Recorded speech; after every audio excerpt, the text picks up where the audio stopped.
मित्रों सुप्रभात। आज के इस खास सेशन में आप सबका स्वागत है। आज मैं आपसे मुखातिब हूं उस समाचार को लेकर जो लद्दाख से आया था, जिसमें कहा गया था कि हमारा पड़ोसी धोखेबाज चीन ने बीते सोमवार रात को निहत्थे भारतीय सैनिकों पर गलवान घाटी में वास्तविक नियंत्रण रेखा LAC पर पूरी योजना के साथ लोहे के रॉड और नुकीले डंडों से हमारे 16 बिहार रेजिमेंट के जवानों पर प्रहार किया, जिसमें कमांडिंग ऑफिसर कर्नल संतोष बाबू समेत 23 जवान शहीद हो गए। वैसे इस पड़ोसी की नीयत हमारे प्रति हमेशा से खराबी रही है। यह कभी पाकिस्तान के थ्रू तो कभी नेपाल के थ्रू तो कभी स्वयं ही हमेशा परेशान करने की कोशिश करता रहा है। अगर भारतीय रणनीतिकारों की माने तो चीन का नया आक्रामक रवैया सिर्फ इसलिए चिंता का कारण नहीं है कि वह घात लगाकर हम पर हमला किया, बल्कि उसने समूचे गलवान क्षेत्र को चीन का हिस्सा घोषित कर दिया है। इस कायराना रवैये से पूरा देश गुस्से में है। लोग पूरे देश में चीन के खिलाफ विरोध कर रहे हैं। हालांकि सोशल मीडिया पर कुछ लोग नेहरू जी को कोस रहे हैं, तो कुछ लोग कह रहे हैं कि हमारे प्रधानमंत्री जी जो अपने आप को चौकीदार कहते हैं, उनके रहते देश में घुसपैठिए कैसे घुस आए। परंतु दोस्तों, मेरा मानना है कि यह समय उन सब बातों का नहीं है। अभी जरूरत है धोखेबाज चीन को हर मोर्चे पर हराने का, खास करके सामरिक और आर्थिक मोर्चे पर।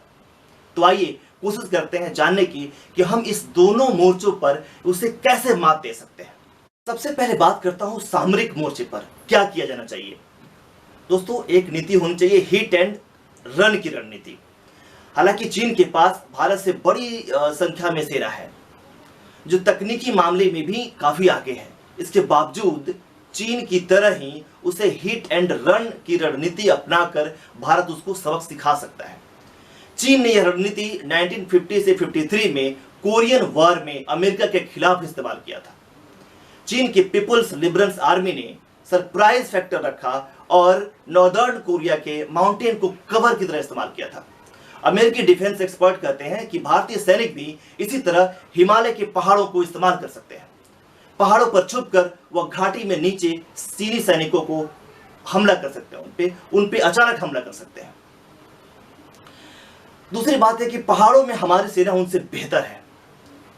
इसके बावजूद कि उनके पास टेक्नोलॉजी है, लेकिन पहाड़ों में उसे वो अप्लाई करें उनके लिए बहुत ही मुश्किल है। चीनी सैनिकों को तंग गलियों से गुजरना ही होगा, और जब वह तंग गलियों से गुजरेंगे तो घात लगाकर उन पर हमला किया जा सकता है। चीन कभी भी भारत के साथ पहाड़ों में नहीं टिक पाएगा, ऐसा मानना है एक्सपर्ट का। तीसरी बात है, मलक्का स्ट्रेट पर उसे घेरा जाए। हम इस धोखेबाज चीन को हिंद महासागर में घेर सकते हैं। मलक्का स्ट्रेट चीन की कमजोर कड़ी है। चीन लगभग अपना सारा ट्रेड इसी रास्ते से करता है। मुख्य shipping line Malacca strait Hind महासागर और प्रशांत महासागर के बीच में पड़ता है। यह एक संकरा समुद्री गलियारा है जो 2.8 किलोमीटर चौड़ा है। चीन के कुल तेल का करीब 80% आयात मलक्का स्ट्रेट के सक्रिय समुद्र के रास्ते से होता है, इस गलियारे से होता है। इसी का विकल्प तलाशने के लिए वह पाकिस्तान पर नजरें लगाए हुआ है और वहां कई परियोजनाएं विकसित कर रहा है। चीन जहां मलक्का स्ट्रेट का विकल्प तैयार करना चाहता है, वही भारत में अपनी अंडमान और निकोबार कमान को इसके मुहाने पर तैनात किया है। तो इस तरह से चीन समुद्र में हमसे कमजोर पड़ सकता है। दुनिया के देशों को साथ लिया जा सकता है। चीन की छवि को महामारी ने वैसे ही जबरदस्त झटका दिया है। कई देश इसके द्वारा कोरोना फैलाने, उसे छुपाने और घटिया मेडिकल किट, मास्क भेज देने से आक्रोशित है, दुखी हैं। तो इसका फायदा भारत उठा सकता है, उनको अलग थलग करने में और उन देशों को अपने साथ लेने में। अमेरिकी राष्ट्रपति ने इसका संकेत दे भी दिया है। बात करें पारंपरिक युद्ध की, तो माना जाता है कि पारंपरिक युद्ध में उसे शिकस्त दिया जा सकता है। Cambridge West Welfare Centre for Science and International Affairs ने भारत और चीन की सैन्य ताकतों को लेकर एक रिसर्च की। उसमें कहा गया है कि पारंपरिक युद्ध होने की स्थिति में चीन पर भारत भारी पड़ेगा। आमने सामने की लड़ाई के लिए भारतीय सैनिक ज्यादा तैयार हैं, ज्यादा मजबूत हैं। इस रिसर्च रिपोर्ट के मुताबिक भारतीय वायुसेना चीन से काफी आगे है। चीन के कब्जे वाले तिब्बत स्वायत्त क्षेत्र में स्थित इसका एयरबेस 14,000 फीट की ऊंचाई पर है। दोस्तों, अब बात आती है आर्थिक मोर्चे पर उसे गिराने की। तो आइए जानते हैं कि वो कैसे हमारे बाजार में सेंध लगाए हुआ है, कैसे घुसपैठ किए हुआ है। एक हालिया रिपोर्ट के अनुसार भारत की 30 में से 18 यूनिकॉर्न में चीनी की बड़े हिस्सेदारी है, बड़ा इन्वेस्टमेंट है। दोस्तों, यूनिकॉर्न एक निजी स्टार्टअप कंपनी को कहते हैं जिसकी कीमत $1 अरब होता है। यह स्टार्टअप में है Paytm, Zomato, Delhivery, Big Basket, Policybazaar, Udaan, OYO Hotels and Homes, Ola and Dream 11। इसके अलावा आज के समय में यह वास्तविकता है कि हमारे व्यापार और उद्योग सिस्टम के कारण चीन की कंपनियां हमारे देश में खूब फल फूल रही हैं। उदाहरण स्वरूप लेते हैं Xiaomi को लीजिए। यह चीन की मोबाइल निर्माता कंपनी Xiaomi भारत में नंबर 1 पर है। यह तो भारत में इतना लोकप्रिय है कि इसने 1/4 से भी अधिक बाजार पर कब्जा किया हुआ है। अब बात करते हैं ByteDance की। ByteDance की 2 प्रोडक्ट हैं, टिकटॉक और हेलो। इन दोनों का दबदबा है हमारे मार्केट में। आज के समय में टिकटॉक को कौन नहीं जानता दोस्तों, हर युवा इसकी ओर खींचा चला जाता है। चीनी कंपनी ByteDance का एक प्रोडक्ट भारत में करीब 11.9 करोड़ लोग इस्तेमाल कर रहे हैं।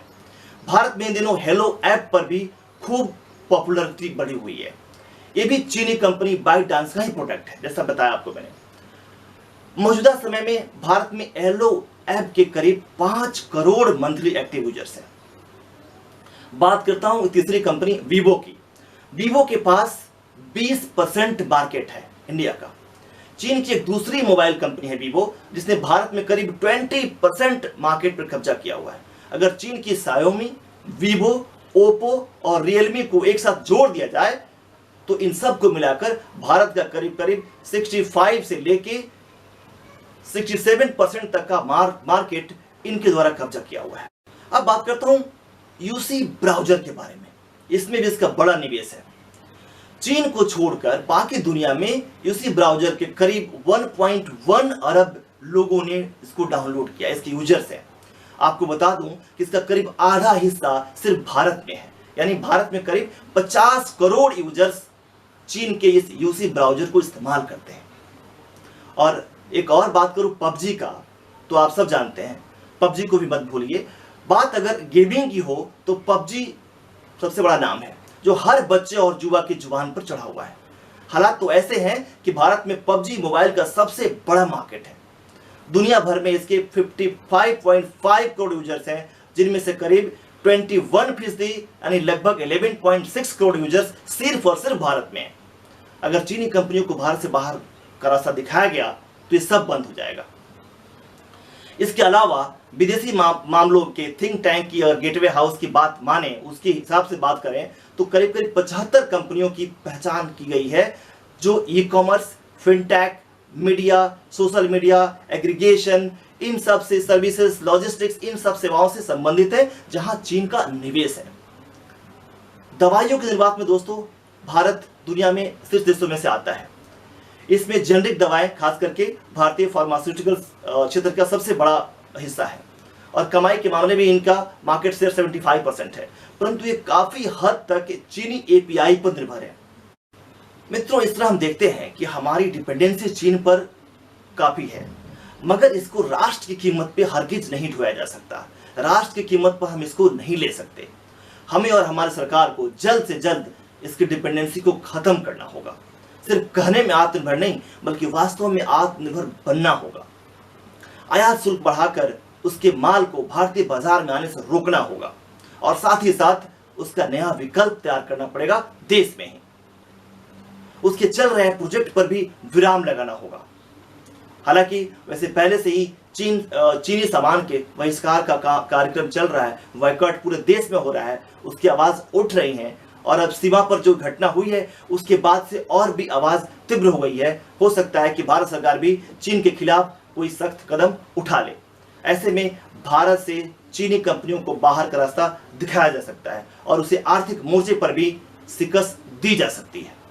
दोस्तों, ये था मेरा विचार, चीन को सामरिक और आर्थिक मोर्चे पे कैसे शिकस्त दिया जा सकता है। फिर किसी और मुद्दे के साथ मिलूंगा, तब तक के लिए नमस्कार।